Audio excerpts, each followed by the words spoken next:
A drone firm says that it did not peep on a Seattle woman in her apartment, while it says it was shooting a panoramic view of the apartment building for a developer. The claim has prompted a police probe of a possible invasion of privacy. Lisa Pleiss told the media that she was not completely dressed when she saw the drone outside her window. The concierge called Seattle police, who said this was the first time they had investigated a case of a drone possibly being used to peep on a person at a residence. Arizona's top education official, John Huppenthal, has broken down in tears while apologizing for his web comments online. His internet blogs included comparing a birth control activist to Adolf Hitler and calling for an end to Spanish-language media in the United States. Huppenthal wrote, "No Spanish radio stations, no Spanish billboards, no Spanish TV stations, no Spanish newspapers. This is America, speak English." And in another blog comment, Huppenthal compared birth control activist Margaret Sanger to Nazi leader Adolf Hitler and wrote that Sanger has fed 16 million African Americans into the abortion mills.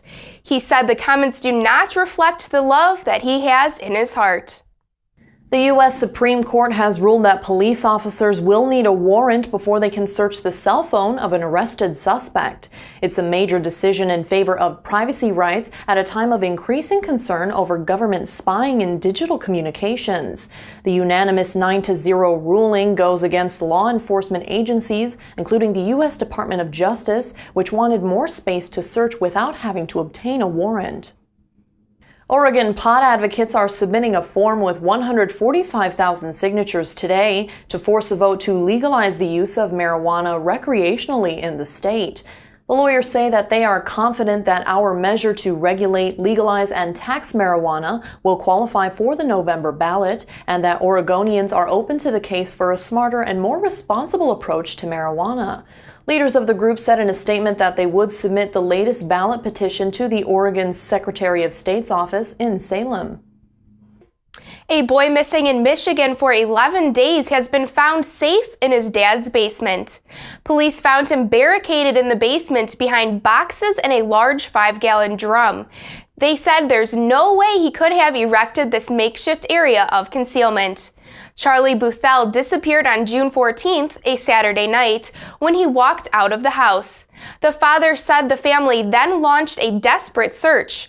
Investigators had searched the home 4 times, including once with a cadaver dog, but found nothing.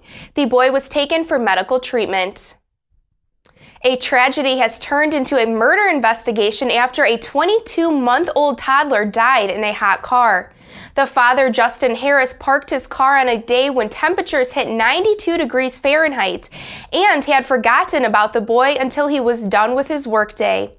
Authorities charged Harris with murder and second-degree child cruelty. He has pleaded not guilty, and he sits in jail without bond with an appearance before a judge scheduled for July 3rd. A top official in the U.S. Attorney's Office in Manhattan who oversaw a number of high-profile insider trading cases is leaving his post after 2.5 years, according to a spokesman for the office. Lauren Reisner, chief of the criminal division in the U.S. Attorney's Office in the Southern District of New York, oversaw insider trading prosecutions that led to convictions of Rajat Gupta, the former Goldman Sachs director, and Matthew Mardama and Michael Steinberg, former portfolio managers at SAC Capital Advisors. A spokesman for the U.S. Attorney's Office did not make Reisner available for comment, but said he would be replaced by the office's current chief counsel, June Kim. A U.S.-based crude oil producer and pipeline company waged a quiet crusade in Washington earlier this year, aimed at easing a decades-long ban on crude exports. That effort has in part paid off as the Department of Commerce gave both the go-ahead to export an ultra-light oil known as condensate if it has been minimally refined. Any company interested in exporting condensate now has a definition for what is exportable.